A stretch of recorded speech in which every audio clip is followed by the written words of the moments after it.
Video edit করতে গিয়ে দেখি ভিডিওটা শেষ করা হয়নি। আসলে মন মেজাজ এতটাই খারাপ হয়ে গেছিলো আমার, এত কিছু রান্নাবান্না করে আমি কাউকেই খাওয়াতে পারিনি, কারণ বৃষ্টি বন্ধই হয়নি। বৃষ্টি বন্ধ হয়েছে প্রায় 10টার উপরে, তখনও মানে টিপ টিপ টিপ করে পড়ছিল এরকম আর কি।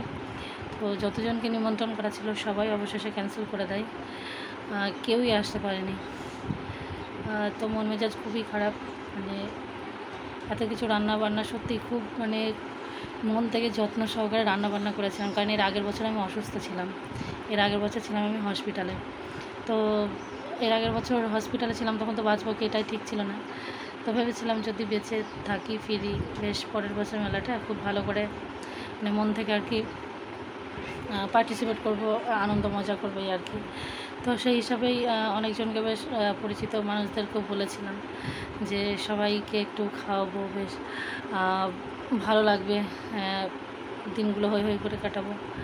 কিন্তু না, ভগবানের সেটাও সহ্য হলো না। তো খুবই খারাপ মন। তো আমি বলছি আমি আর কোনো দিনই মানে আমি কাউকে আর বলবো না এভাবে। মানে দুবার, এর আগে একবার আমি চেষ্টা করেছিলাম, এর আগে অনেক দিন আগে, 1 বছর, সেবারও অনেক মাংস টাংস নিয়ে অনেক কিছু রান্নাবান্না করেছিলাম। তো সেবারও এরকম হয়েছে, ঝড় বৃষ্টিতে মানুষকে আমি খাওয়াতে পারিনি। তো মন খুব খারাপ, মানে কি বলবো, এতটাই খারাপ। তো আমি আর গান তোলাতেও যাইনি। আমি এবছর 3 দিন আমাদের মেলা হয়, এবছর গেছি একটা দিন মাত্র, মাঝের দিন। এতক্ষণ ধরে যেটুকু গানের ক্লিপ তোমরা শুনলে, আমি কিন্তু যাইনি, কারণ আমি শুয়ে পড়েছিলাম, মানে একদম ভালো লাগছিল না যে আমি আর যাবোই না, এরকম একটা ব্যাপার। তো একদম সকাল, তখন মনে হয় 5টার দিকে অদ্রিজা সকালে মানে ঘুম থেকে উঠে, তখনও যেহেতু শেষ দিনটা প্রায় 7টা, সকাল 7টা পর্যন্ত নাকি গান হয়েছে, সকাল পর্যন্ত। তো ও ঘুম থেকে উঠে আমার ফোনটা নিয়ে গিয়েছিল, তো ফোনটা নিয়ে গিয়েছিলো, ও একটা ভিডিও সকালে করে নিয়ে এসেছে, সেটুকুই তোমাদের সঙ্গে শেয়ার করলাম। তো যাই হোক, মন ভারাক্রান্ত ভিডিওটি এখানে শেষ করলাম।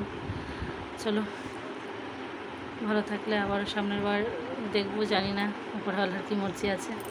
তো এখানে শেষ করছি। সকলে ভালো থেকে সুস্থ থেকে আবার দেখা হবে নেক্সট ভিডিওর সাথে। ততক্ষণের জন্য টাটা।